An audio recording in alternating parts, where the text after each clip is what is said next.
y'all all? What am I laughing at? Me. Hi, y'all all. Welcome, Moon Griffon Show. Great to have you with us. 844-766-6607. Hickson has it hotline. Yeah, folks, I listened to my daddy at least once when he said, son, learn to laugh at yourself. Why is that, Dad? Hell, son, everybody else is. So I've been laughing at myself. All righty, 844-766-6607. Hickson has it hotline if you'd like to be part of the program. It's your opportunity, by the way, to be a voice right here in Louisiana and beyond, Texas, Arkansas, Mississippi, some of those areas that pick us up on a daily basis. And you're welcome to be part of the program. Now, at 10:05, oh, he's here? Yeah, I think that's him. Oh, Representative Blake Miguez is supposed to be here. That's him. There he is. He's getting out his car, so I can talk bad about him till he gets here. He's late. He's getting paid today while he's off. He's being paid to be on the Moon Griffon Show today, but not by me. Hey, yes, I'm a taxpayer. By the way, he don't know anything that I'm saying, folks, because he's walking up. So if you want to tell him, he's running, Moon. He's trying to get in here. Brandon told me, man, why you gonna do that to the guys gonna come on the program? I said, why not? The guy's getting paid. I said, why not? And by the way, he don't know anything that I've said about him because he's not gotten in here yet. So if you want to text him while he's sitting there, tell him I was dogging him, you do it because I'm not. I'm going to be real nice when he gets here. Anyway, Bernie Pincinat, new poll out there. Voters don't want higher taxes. And I'll have Bernie on at 10:06. I'll bring up some of the poll results with Representative Miguez, who does not know what I said about him. By the way, Blake, Representative Miguez, how you doing? How you doing? I appreciate you having me on the show this morning. I didn't hear what you said. I was walking in, but I got a few things to say about you, man. Go right ahead. Since the last time I saw you, you haven't got any younger. You only met me one other time.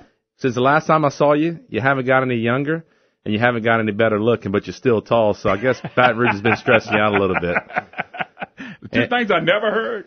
There was I was smart or good looking. So see, you just made that point. You know I'm not too smart. You must thank God every day about your radio voice. You know, I think if with your voice and Brandon's good looks, you guys can make it to Hollywood. Wow, Brandon. How you like that, Brandon? Damn, you go look at him smiling. You're gonna give him a big head. You know you starting to act like. See, I knew that was the reason why I was sticking up for him a minute ago. He's starting to act like your wife. You were good looking.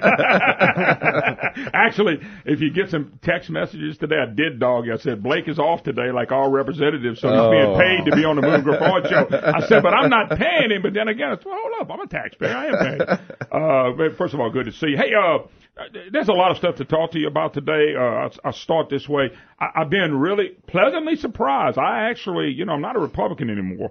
I left about 10 years ago this June after Jindal's first deal. I had enough of what he was doing more than anything else. But pleasantly surprised, gave y'all credit, everybody, for sticking together in the House so far. It's been a pretty strong showing by the Republicans that said, you know what? And I'm going to let you talk about this and address this because I know you saw this poll too. But people back home, I think, are telling y'all, look, it's a spending problem. We got too many taxes already. But the Republicans are sticking together. I want you to talk a little bit about that. Yeah, it's very important, and I commend a lot of the members on the House side. They stuck together, and when HB1 was passed last week, every Republican member voted on the bill, as well as even a Democratic member and also an independent member. And I watched Democrat after Democrat go down to the floor and try to appropriate money. And I originally thought, I said, maybe they're going to try to set some priorities and move money around. But it's very interesting to me the source of their funds. And if you know, we've only appropriated 97.5 of what has been forecasted. Every year, the last 19 out of 22 times, REC always gets it wrong. They use the higher number, which leads to encouraging government spending and more taxes at the end of the day. Let me stop you just for a second. And every budget for about the last 10 years, they went to the Senate. The Senate was able to beat back the House conservatives. You weren't there. That's right. But we had the fiscal hawks, and that group would bust their butts, and at the end, they would get beat because there weren't enough of them. And that's one of the reasons I brought that up, Blake, was that now it looks like today it looks like they're trying to stick together and say, you know what, I got to go face my constituents. And back to my point, the 97.5%, the remaining percentage is invisible money. There's so much looking to spend and grow government that they're spending invisible money. And we have to be fiscally prudent. And we got to put ourselves in a position where we don't come back in hopes and never to have to do mid-year cuts again. Because every time you go to mid-year cuts, what's the first thing you hear? You cut in higher ed and you cut in health care. That's not something we want to do. Now, you brought up a good point, and you'll hear this a lot. In all the past, and I've only been there for about two or 3 years now, we would do all this work in the House. We meet week after week, early morning till late at night. We get a budget in a fashion that's fiscally responsible. We send it to the Senate. They change it completely around and send it back. I think there's only one budget, I think, in Jindal's second term of the second year that the House had enough. I think Joel Robideau here, which is our mayor, parish president here in Lafayette Parish, he stood up and said, that's enough. I'm holding HB 2 until the president of the Senate, who at the time and currently now says, we're going to get that House budget passed. And I think we're at a point now, and if you read the poll, did you read the poll, Moon? Yeah, I not only read it, I have it here, and I got Bernie coming on at 10 to go even deeper into it. That's great. Southern Media and Opinion Research, Bernie Pincinat did a poll, and it says a whopping 54% think that state government has a primary problem of spending too much money, and only 27% think that it's not because we don't have enough revenue. There's 16% think that's a mixture of both. There's a message that was in the recent elections. Have you seen the election results across the state locally? We shared them with as many as we could get. Even renewals got demolished in some areas. The people in my district, your listeners, have had enough of paying taxes. My district, in the Acadiana area, we've lost over 15,000 jobs due to the oil and gas slowdown. These families are struggling. If they're fortunate enough to have a job, they're probably working too. Their spouse is working an extra job, and they're working for half the money. They can't afford any more taxes and any more fees if they're not getting the services in return. Government has to live within its means. Everybody else is. Exactly. And you do it in your personal household, and you do it in your business. Median income in the state of Louisiana, one of the only states that we are down 0.5%. I mean, it's a fact. We're 0.05 or whatever it is. We're down. Our median income, family of four, is not growing. So that message is clear to the members in the House, and I encourage our members in the Senate. I don't want to talk negatively about any particular member. I'm just going to talk about the Senate in general. I encourage those members, have the courage to stand up and do what's right and pass a standstill budget and send it back to the House. That is the start of the solution, Moon. By the way, we put it on our Facebook, and I left it there. I put every Republican senator, because I know what the Democrats are going to do for the most part. Don't mean you might not have one, but if every Republican senator would look and see what happened at the House, where you got right at 100% of the people voting that way, the Senate ought to do the same thing. It's an easy no-brainer. Why take another budget and send it back? But that's what the Republicans in the House have to hold. We're not going there, guys. Here's what we sent you. Here's what we're sticking to. I think the message is going to be clear, and I hope House leadership sends that message over to the Senate, that we passed a standstill budget for a reason. Louisiana has a spending problem. We got to get our finances in line. It doesn't matter if you're for taxing or you're for cutting, Moon. At the end of the day, the public sector is growing at a rate of 2-to-1 to the private sector. Yep. And if we balance the budget, next year we'll have a 2% problem of a $30 billion budget. That's an issue. We've got to get the spending in line first before you could even ever think about revenue. By the way, one other thing on the poll, we can get into the poll a bit too, but this is the biggie. Gas tax. 67% of the people said no way, pass a gas tax. I think the biggest part of that is, between you and me, is because they saw what we did with the money last time we passed it. Now we want to see you be responsible before we give you more money. When we do in our state, we give you more money, then you promise to be responsible, then you're not responsible, so you come back for more money.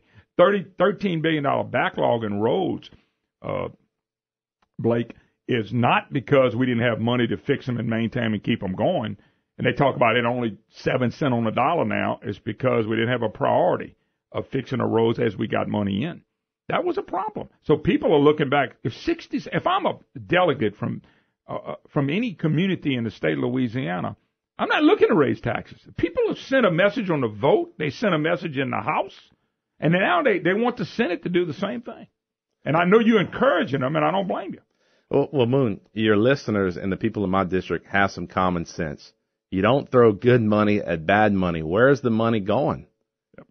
And until the legislature and government can prove that money is going to be spent in the right places, you're going to see the same sentiment back home. The people have had enough. They've paid enough. Oh, no doubt about it. Representative Blake Miguez, my special guest, talking a bit about what's going on in the regular session, which, we'll see what happens when it goes to the Senate and come back.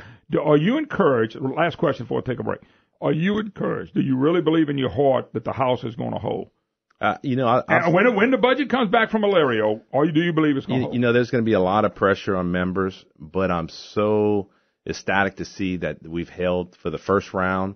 And I think with all the pressure coming back home, all the things that you mentioned about the sentiment in taxes and an anti-tax sentiment just in general right now, I think those members are getting the message. And you know what?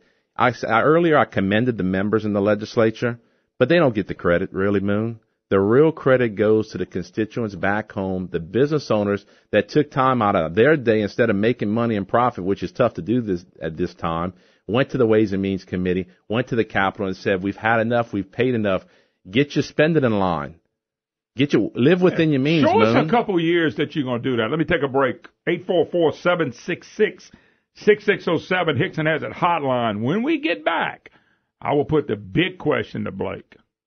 I don't know if he expects it or not, but I'm going to ask him. Hey, I asked a couple of representatives this question. I'm going to ask him the same one. We'll take a break. We'll be right back.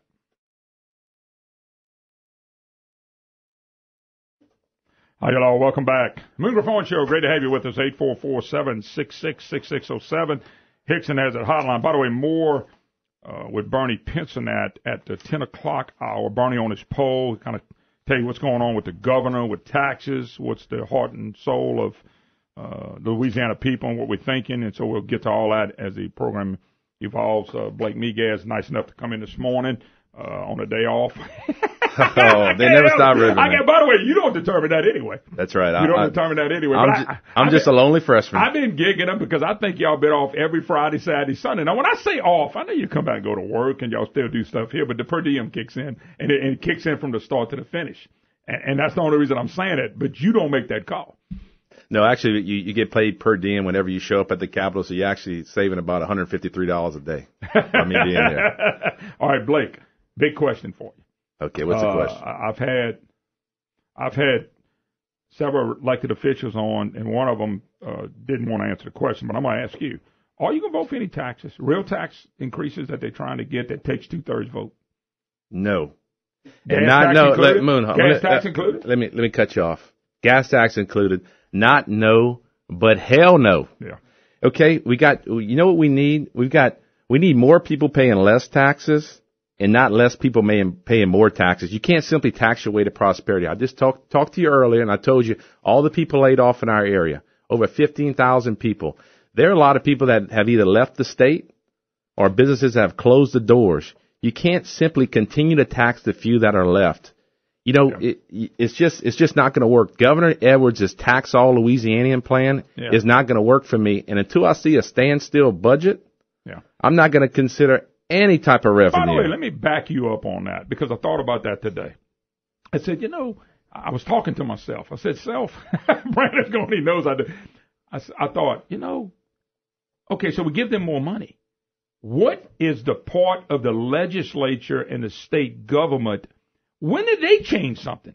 And I think that's what you're talking about. By them coming back with a couple of 3 years of standstill budgets, and I mean that, and with a few increases because of mandates and stuff like that. Constitutional. They're now showing us, look, we got it.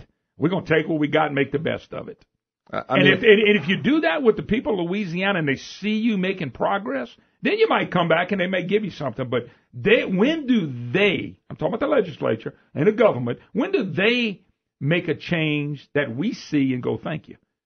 All they want to do is come back and get more money from the people. And like you said, we don't have it right now. Moon, it's a simple concept. We're just asking state government, the legislature, to live with the same amount of money that you got last year. Personally, in my opinion, I'd like to see the budget cut down a little bit further. I think they spend too much money as it is. But I'll go along with the baby step program. But hold up, though. Your 97.5% of the budget does a little bit of what you're talking about. That's right. Hey, we got X amount of dollars coming in.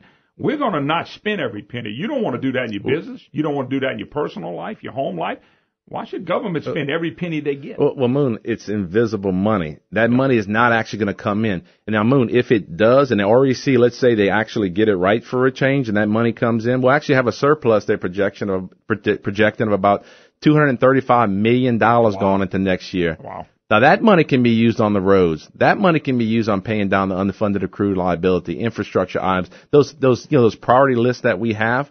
But until that money comes in, Moon, It's not real money. Yeah. And I watched Democrat after Democrat go down to the House floor and try to spend invisible money to make themselves feel good. And then we come back for another special session, another mid-year cut. And at that time, the agencies can't prepare their budgets in the last few months. And it's the same problem after problem, going through the same status quo. We've got to make a change, Moon. And the change starts with a standstill budget. You know, it's funny. You saying invisible money. CB used to use, what was it, make-believe money, Brandon? He said, we got make-believe money, which is basically the same thing that you're talking about. Blake Miguez, Representative Miguez, my special guest.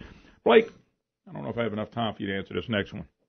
Okay, the 1 cent sales tax, temporary for 27 months. I think it's gone next July 1st. Okay, that was added money last year. We've added about $2.8 billion over the last couple of years. We have, of real money from us.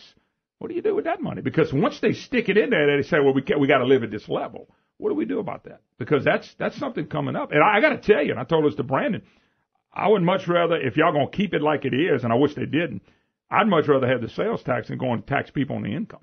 You know, if you have to make a choice. If we can be successful enough to get this standstill budget passed, which is my prerequisite before you can even have this next conversation, then you can go back and look, what about that penny? Do you renew a small portion of that penny? But do you do it this session? Or do you wait till next year? Next year you can't do it in the session. Yep. But we've seen how many special sessions. I've been in 6 sessions since I've been elected for the last 2 years. 24 special sessions in 2 months. And you can expect possibly, and I would have to say if I was a betting man, we'd probably be in another one. But before you even get to that conversation, you have to look at some of those exemptions. You know, you have some of that and those exclusions. Look at them on a one-to-one basis, not across the board, and see, hey, is Louisiana getting a return in his investment? Or what are the other states around us doing? And as long as we're being competitive with other states and we're getting a return on investments, probably a good exemption. But if we're just giving money away, we need more people paying in because, Moon, does your listeners want more of their items taxed, or do they want everybody playing on a fair playing field? Yeah, good point. Blake Miguez would take a break. One more segment at least with Blake. We'll take a break. Be right back.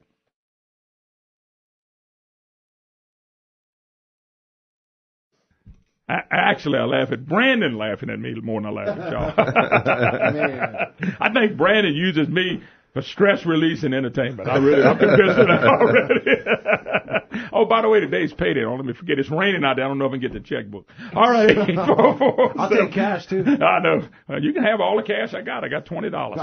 844-766-6607. Hickson has a hotline. Blake Miguez, my special guest. We also asked to join us Representative Lance Harris from the Alexander Rapids area. Lance, how you doing, sir? Good. How about you, Moon? How about you, Blake?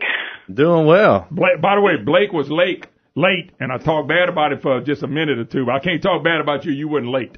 Well, I appreciate that. Look, we've been talking a little bit about the budget and what's going on, and one of the big questions I asked him, and I gave y'all credit. You know, I'm not a Republican anymore, but I actually gave Republicans credit, a lot of it in the House, for sticking together. And I know a lot of it had to do with your leadership, Blake, and some other guys that are trying to rally the troops for the standstill budget. And so my big question I had for him one of them was, will you stick together by the end of the session? Because I've seen us sometimes pass some stuff, stick together in the House, and then it comes down to a conference committee, and then when it's sent back, that's where, I'm not even going to say cave. The real conservatives stuck together, but it seems like they were able to pick the other ones off.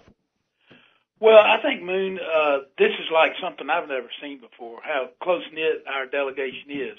And it's really impressive that they are sticking together on just about every issue. So I have a lot of optimism that we'll get through the end of this session, and however that budget comes over, that we'll be able to hold the line. And it's like I told you, I think, earlier this week, when we got all of our Republicans to vote on that House bill, that sent a message. Yeah, but you also, I know you got beat up the other day, and you got 71 votes on another bill. There's some votes that have been killed in the, was it Ways and Means or the Appropriations Committee? Ways and Means. Ways and Means got killed. And I thought that was all positive signs from what I call our side that are trying to win and say, look, enough's enough. That's right. I think that's the case. Now, we do still have some bills coming this week in Ways and Means. We'll see how that goes. And you got to remember, we haven't taken a position on the gas tax or anything like that. Most of our stuff has been working on budget. We've been working on new revenue and those sort of things. So we still have some work to do on Ways and Means coming up next week. Well, my big question on gas tax, Bernie Pinson at Southern Media and Opinion Research ran a poll dealing with the gas tax. It said 67% of the people said no. I know in your area some renewals went down over here. They got beat, and Caddo Parish, they got beat. There was a message sent, and I think y'all on the right track. I don't think people are ready for a gas tax right now either. Just your thoughts on that. I don't think so. I think if that gets out of committee and gets to the floor, I don't see, unless something happens that I don't foresee, I don't see any kind of gas tax getting off the floor of the House. Now, it may get out of committee for whatever reason, but I don't think the floor of the House is ready to give 70 votes. Well, but that was the next question I was going to say, Blake. Well, Representative Harris, you already got one no vote right here on it, just to make the record clear. You got two. I'm on the phone. I wouldn't vote for it under any circumstance. Well, that was the next question. I mean, 70 votes you Republicans would have to really cave to get to 70. Yeah. And that's the only thing. That's why I asked the question, guys, when we coming back, how much fight do you have to stick with it? Because I know, and Lance, I had you on last week, and I was laughing because all the press, it looks like, like I said, D.C. press has come here. Not partisanship. D.C. press has come here because they picked their side with the governor, and they're putting all this stuff out over and over again, how they need to go with the Senate budget. They need to go with the Senate budget. And I started laughing. I had you on the program because they've gone with the Senate budget, I'm going to say 10 straight years. If not, there may have been one in there they didn't. But for the most part, they've gone with the Senate budget, and then they complain about gender and the problems we had. Right. Look, it's just such common sense. The forecast has been wrong year in and year out. The last 19 out of the last 22 times they've chosen the highest forecast, and it's been wrong. Why not be conservative and don't spend or don't appropriate all the way up to that forecast, because you're coming back in December to cut the budget. Mm-hmm. It just does not make sense. I agree with Lance. That's the most fiscally prudent thing to do. And if you look back in history, and I believe Lance may have been there at the time, and we mentioned this earlier, the time that the House did stand up and said we had enough to the Senate, we need to be responsible, it was a year we didn't have a mid-year budget shortfall. So, we've seen it done in the past. Can the House stand strong? I believe they can. I think under Lance's leadership and some of the other leadership and our speaker, Representative Henry, all people that are doing a great job in keeping this group together. I think we will stand strong at the end of the day, and I think the Senate, hopefully they got the message, Lance, that we need a standstill budget. And it's not really the message from the House. It's the message from the people back home in the elections and this anti-tax sentiment. They've had enough. They've paid enough. And oh, yes, I agree. And that poll that, Moon, you were citing, what was it? 55% of the public said spending's the problem? Right, 54.4%. I have Bernie on in the next hour, but right at a little bit under 55% said spending is the problem. Only about 20-some% said no, they need to spend more money. So, that's why I hope the Senate gets it. You guys in the House represent a smaller district. Y'all closer to the people. And what y'all have done, and I really believe this, y'all would have to answer that. Y'all have got to be hearing from business people and the regular Joes like me saying, hey, guys, we got a problem. We want y'all to stay within your means. You got to be hearing that. Moon, you brought up a good point.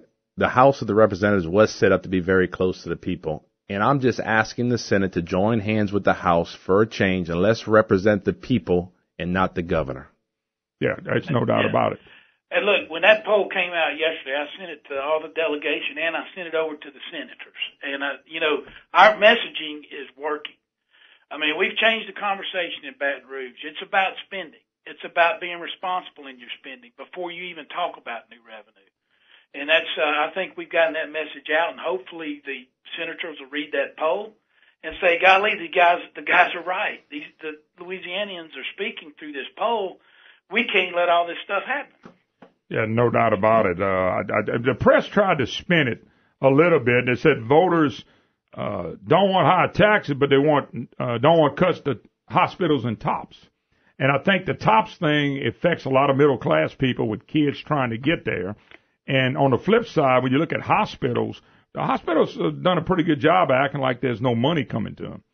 Mm-hmm. But I think hospitals and that department has been getting more and more money. Now, maybe hospitals need more money. I don't know. I know people, when they think of hospitals, they think of care of everybody, and so they don't want to see that go away. And I'm not for taking money from hospitals or anybody else. But we also have to be responsible, guys, of how much money this economy can create. Well, and it can't create all the stuff they want to do. And you talked about invisible money. Blake. Moon, look at the overall budget. The total budget's over $30 billion right now. Over the last 14 years, the annual growth rate has been 4%. Now, if you look around, our GDP for the whole United States has been around 2%. In Louisiana, it's probably a lot worse than that with our baseline of our economy. So you're telling me that we're growing government at twice the speed as we are the private sector? I have a real problem with that. And we've got to get our spending in line. State effort alone has grown with the mid-year budget cuts from last year, $900 million. The definition of a cut by Commissioner Darden and my definition of a cut as a business owner and a taxpayer are totally different. When you get more money this year than you got last year, under no circumstance is that a cut. That's just common sense. Let me ask y'all a question, and I got my producer here. So if I gave Brandon a $300 a month raise, and that'd be $3,600 total, he's gonna go out there crying because I didn't give him enough that I was cutting him. Yeah, but Brandon will probably cry anyway.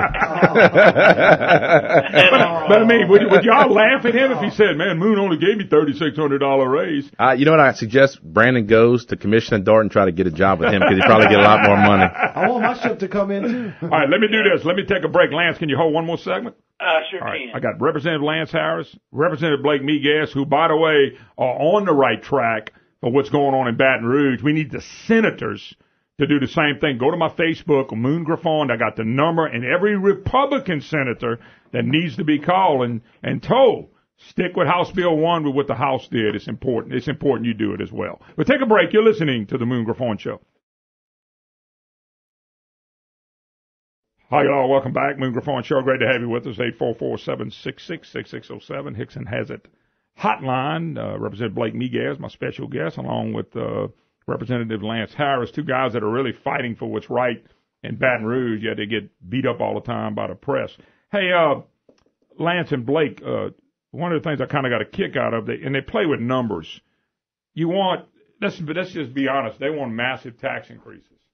And the goal is to get more money in state government. I mean, I think y'all would agree with that. How do they put out, and the press runs with it, well, John Bell's tax plan, it's going to let 90% I saw today households. It was tax filers. Then it was taxpayers, which, by the way, filers and payers are two different people. How can they say that? 90% of the people will pay nothing, get a break. And yet 10% are going to pay everything. I want y'all to explain that. It's one-sided, misleading view of what the tax plan is. The best description for the tax plan is the Governor Edwards' Tax All Louisianians plan.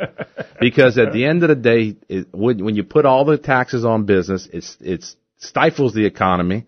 And at the end of the day, the business needs to absorb it and go out of business, or they push it down to the consumer anyway. So they're really paying the taxes. It's like, Moon, it's like I'm shaking your hand, but I got my other hand around and I'm taking your wallet out while you're not looking. But the other thing too is they want to shift taxes. I was taking it out of your left pocket, and we're not doing that anymore. I'm going to take it out your right pocket. Lance? Exactly, that's right. And I tell you, when you look at those bills that they were talking about, as Blake said, it's part of a whole package. The whole package. Don't forget, the governor wanted the cat tax, too. That was part of the package. And if you look at the two that he's talking about, those particular instruments, if you made over $120,000 a year, you were fixing to get a bath. I mean, your taxes were going up. So, yeah, it would be easy to say 90% of everybody's getting a tax break, but when you take the FIT away and those things, all your S-corps, a lot of them are fixing to really get hosed, and that was the issue with that. So, and by the way, the corporations, and I had one at a time. I may still be registered with the deal because I just never used it. There's a lot of people that start corporations either from a tax purpose, and sometimes they never use it. Disregarded entities. 80% of the corporations are not paying money. Sounds great. I wonder, let them start from the bottom, how many of those 80% are not even doing anything with that? I mean, the press never gives you the story. They give you the side they want. And that's why I said D.C. press has come here. It's taking its sides with the governor and anybody that's with them. And by the way, they love grabbing a Republican that's against what you guys are doing. Oh, absolutely. They are really feeding that other side of the argument. But let me give you an example. When it comes to the standstill budget, there's two economists that give the projection to the REC. The administration's own economist, his estimate was $160 million less than the one that the REC chose. Okay. So think about that a second. If the REC would have gone with the $160 million less projection, we'd be talking about an appropriation adjustment of $74 million right now. And do you think that if they would have done that, the LDH and everybody would be crowing about all these cuts and stuff? No. The reason they're doing that is because we're inserting logic into the conversation on the budget, and they want to spend as much as they can put their hands on all the way through the year. And so they're coming out with this, you're cutting everything, and everybody's going to be kicked out in the streets. It's just not true, and it's unfortunate that the press buys into that. Moon, again, they want to spend invisible money, and they don't know what the real definition of a cut is in common sense. Well, and the thing about it is, and I don't know about your area, Lance, you may can tell us. I know in Blake's area, because I live down here, oil and gas and things like that, been hit pretty hard here. What about in your area? Oh, it's tough. It's a flat economy. There's no question. And people don't realize when I hear the stuff about oil and they'll stay here if we do whatever we want to do to them. I've got customers that drive offshore every week. I've got customers that work in y'all's area. They live here in Alexandria. Yep. And the oil business and the energy business and the chemical business in Louisiana affects our whole economy as a state. And we need to realize that. And I spoke to the chemical industry this week, and they are very concerned about the conversations coming off the fourth floor and out of the legislature. Yeah, but and just think, if they didn't have the press, I mean, really, Jim Beam, Deputy Press Secretary for Bell Edwards, and then Tyler Bridges, Assistant Deputy Press Secretary, the Advocate, the Gannett newspaper. I mean, Washington Press has come to here. They've taken their sides, and they only put out the information that they want to put out. You guys are not interviewed a whole lot. I know, Lance, you get some interviews, and Blake, I've seen y'all in a few things, but not like they putting out the other ones. Like one of the representatives out of Ruston, they put him out there every day because he's for taxes. They want to say, hey, here's a Republican. They do that with Jay Darden. Jay Darden's been for every tax since I've known him, so that's nothing new, but they put him out as a guy that really knows everything. They're not in the process that you guys are. Moon, what they should be focused on is improving the business environment in Louisiana. We got a few problems here. The first thing is the politicians want to raise your taxes, the bureaucrats want to regulate you to death, and the lawyers want to sue you out of business. My drive over here this morning down Highway 90 from my business in New Iberia, you look at the billboard signs, 80% of them are by trial attorneys. You already confused about what lawyer to call, huh? That's right. There's so many. That's the only competition we have in the state. And you know where the other 20% of the billboards are? Not small business, because they can't afford to advertise anymore. They can barely afford a receptionist and a secretary to answer the phone and to pay the bills. It's after you sue and get your money, go to the casino and spend the money, because the last 20% is casino signs. We really have to do something in this state to improve our culture in the business world. And look, it's not government's job to create jobs. It's government's jobs to incentivize business and to create jobs and to get out of their business and let them run their businesses every day and make profit, because it doesn't do these businesses any good when they got to come to the Capitol and testify on Ways and Means against a CAT tax, a profit margins tax. They're getting attacked from the right side, the left side. It makes no sense, Moon. By the way, a couple quick things, Lance, because I already brought this up with Blake. Tax exemptions. I know that's something y'all going to look at. I still believe that exemptions in our state, because I think we've been an unfriendly business state, is why we have so many exemptions. By the way, I think you ought to look at them. I'm not at all saying don't. I'm not saying there shouldn't be some changes. But the problem is, when we were doing these exemptions, it was to help companies to stay here.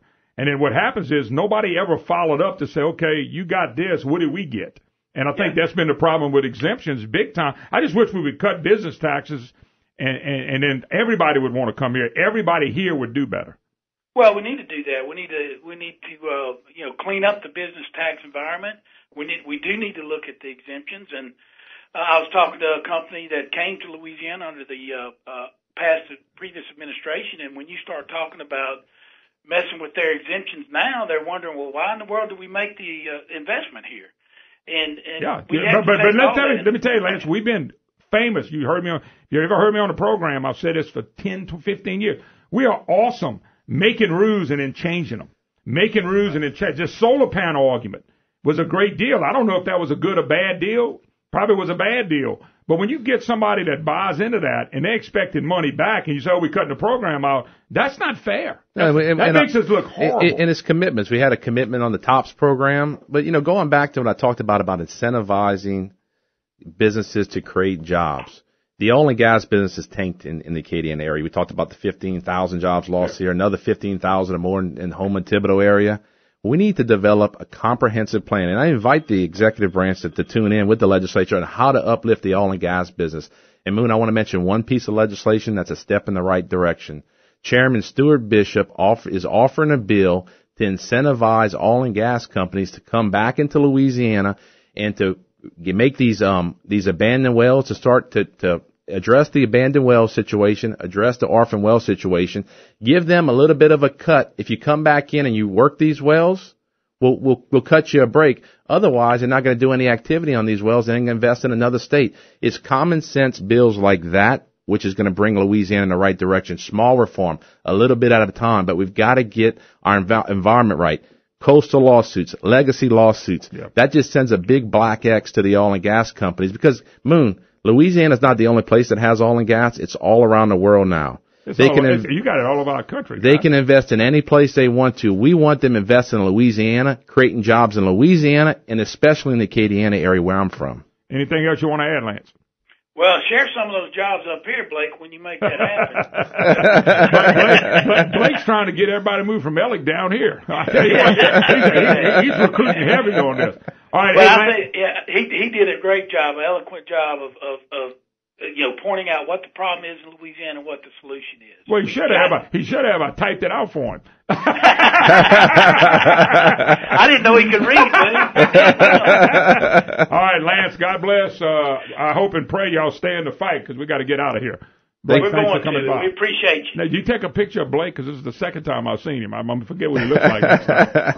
Thank you so much for having me on the show, Moon. I appreciate it. Oh, no, we do it again. Y'all can send them all. By the way, we have made we're trying to make a guest appearance at the mansion with Jay Darden and the governor and me only. And how many state policemen they want to put around me doesn't matter. And we're 2 hours. Well, I'll talk to them. My advice is either don't bring your wallet and make sure it's chained to your hip. All right. We got to go. We'll take a break. Barney Pincinat when we get back.